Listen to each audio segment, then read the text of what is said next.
The free agency market is getting cluttered, and the Pittsburgh Steelers have plenty of options to choose from. Now it's just about who makes the most sense.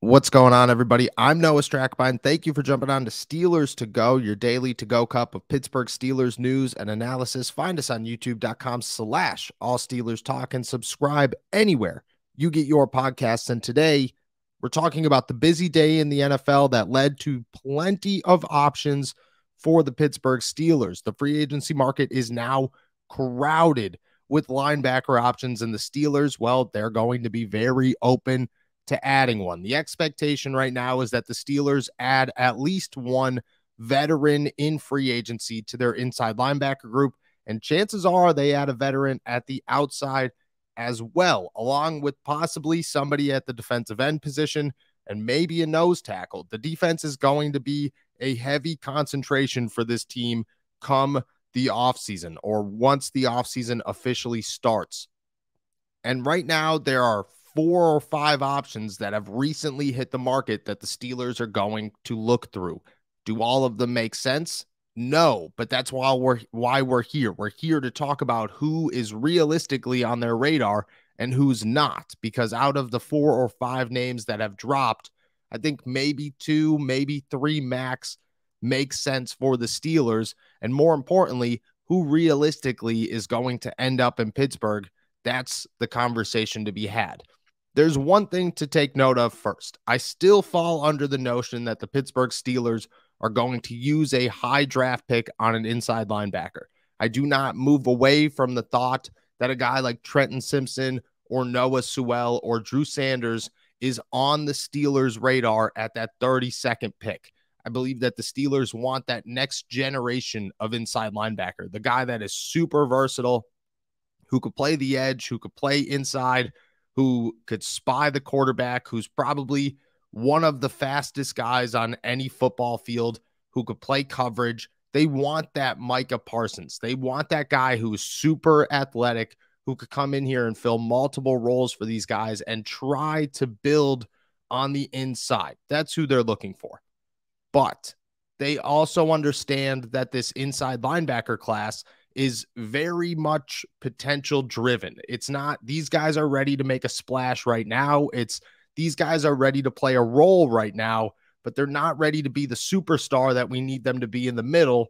And therefore, we need somebody alongside Myles Jack. We cannot walk into the season, and the Steelers are definitely thinking this. We cannot walk into the season with Myles Jack, Mark Robinson, and whoever playing inside linebacker. That's not going to lead to much success. What they want is a veteran next to Myles Jack so that Mark Robinson and this rookie could play roles. The rookie could play off the edge, maybe a little off ball, maybe a little slot corner, maybe a little bit everywhere.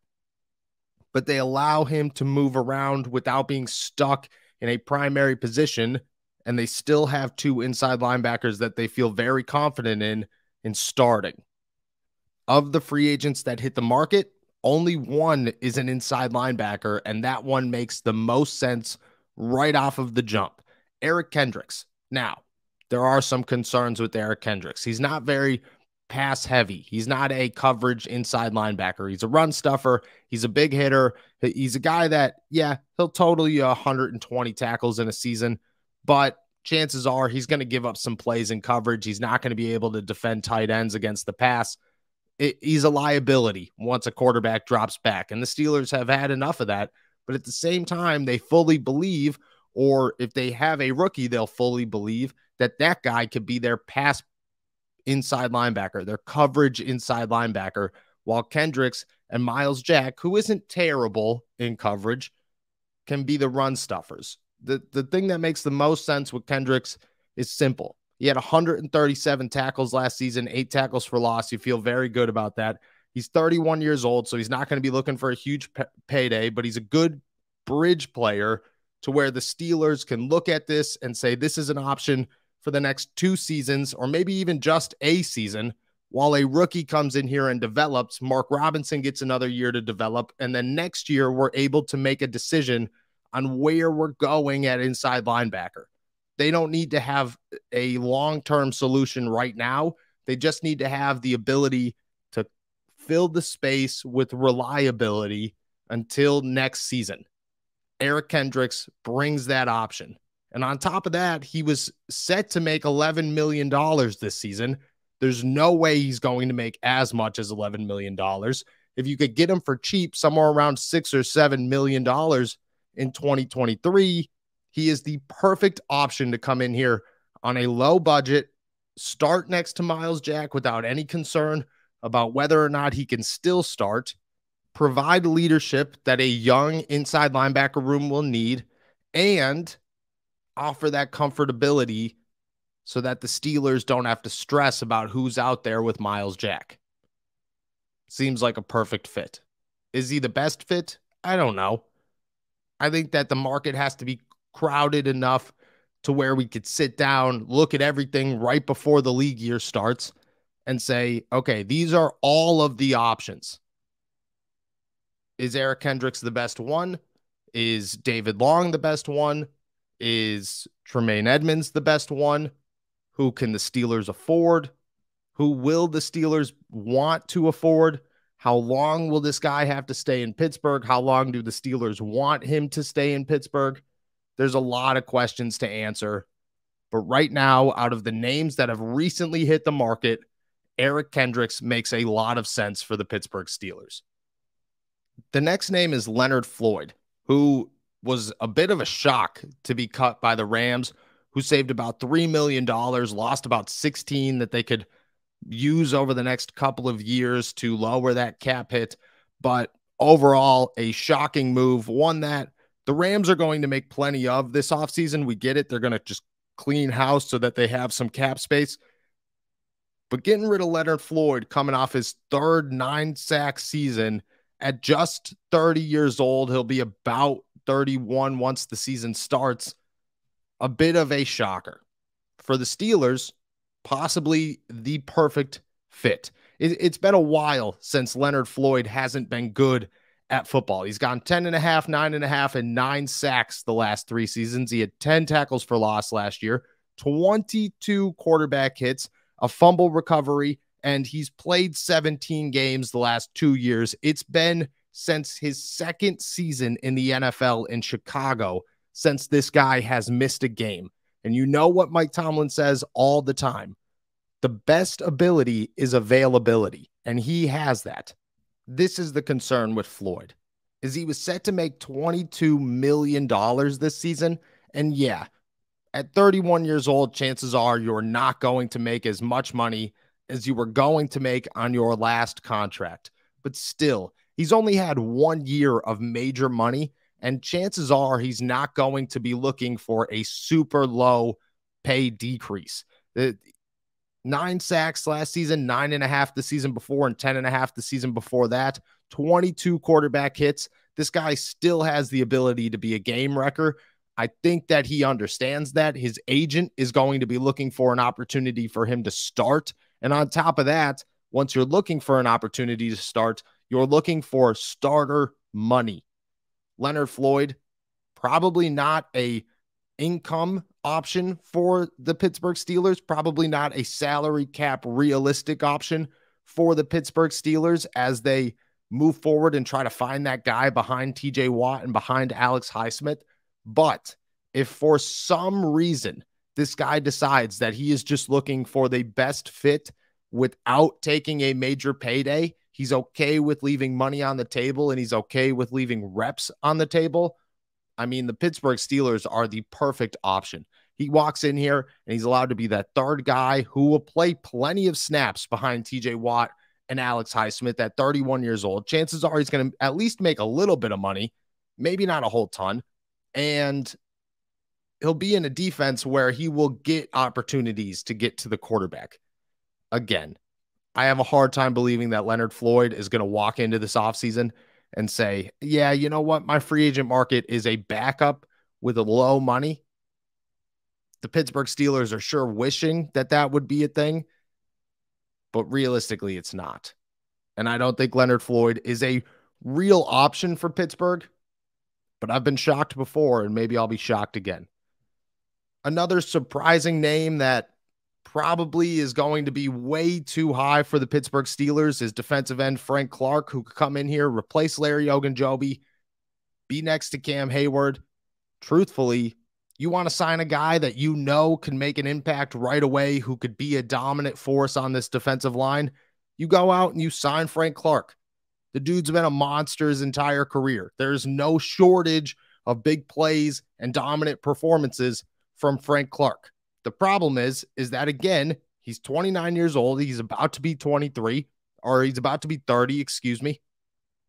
He's looking likely for a lot of money, and he's coming off a contract where he's making $15 million a season. Now, hear me out. The Pittsburgh Steelers paid Larry Ogunjobi $8 million last year. 1-year deal. Frank Clark signed a 2-year deal worth $30 million 2 years ago. $15 million average salary. If you could get that down to $12 million and you're the Pittsburgh Steelers, as long as the rest of your free agency is not expensive, as long as you're not going out and paying big bucks to an inside linebacker or paying big bucks to your third outside linebacker or signing Cam Sutton for $1 billion, and if you could get Terrell Edmonds or Damontae KZ rather cheap, I mean, you could toss $12 million at Frank Clark and you could feel pretty good about it. And you don't have to worry about whether or not this guy's going to come in here and fall off, because he's only going to be 30 years old. He's got another 2-3 years left before Father Time just wipes him off the map. I mean, why not? If you're considering Larry Ogunjobi, who's going to be 29 years old by the start of the season, why are you not considering Frank Clark? And I get it. He's going to be twice as expensive, probably more. But he's worth it, and he's an upgrade. And if the Steelers can afford it, which I believe that they could have the opportunity to at least, I don't see why he's not on the radar. I don't know why he would not fit in the Pittsburgh Steelers. I think he's a great fit for that defensive line. I think he adds superstar talent where the Steelers need superstar talent. I think he's an upgrade, and I don't think he's going to be break the bank expensive. I didn't expect, when I started looking into all it, for Frank Clark to be a guy that I said, yeah, I think the Steelers could sign this guy, but I think the Steelers could sign this guy. And I think that if they want to have a serious upgrade on the defensive line and they want a guy who's reliable, who could come in here and be a game wrecker, who doesn't miss a lot of games, you know, while he does deal with injuries from time to time, he doesn't miss a ton of games. Frank Clark is easily the top option. And he's probably the only option along that elite group that these guys are instant starters, there's no question marks about them, group that the Steelers could afford. And I think they should most certainly have his name circled to at least talk about where he wants to be and what he wants to be paid this upcoming season. And then finally, there's Bud Dupree, who, by all accounts, is the only guy on this list that you should for sure feel confident that the Pittsburgh Steelers will make a phone call, will likely bring back, should bring back. There's no real reason to sit around and come up with ways that Bud Dupree should not come back to Pittsburgh. I get it. 7 sacks in 2 seasons in Tennessee is not good.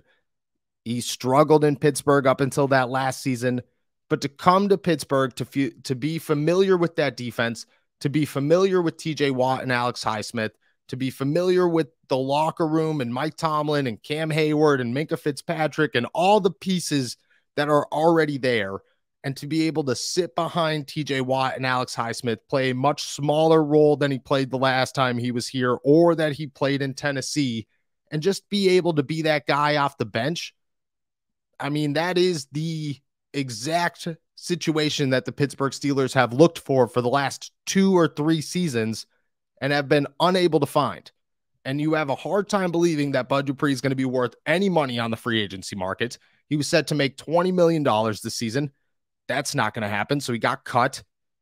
He's not going to make that again. Chances are he's not going to make $10 million again.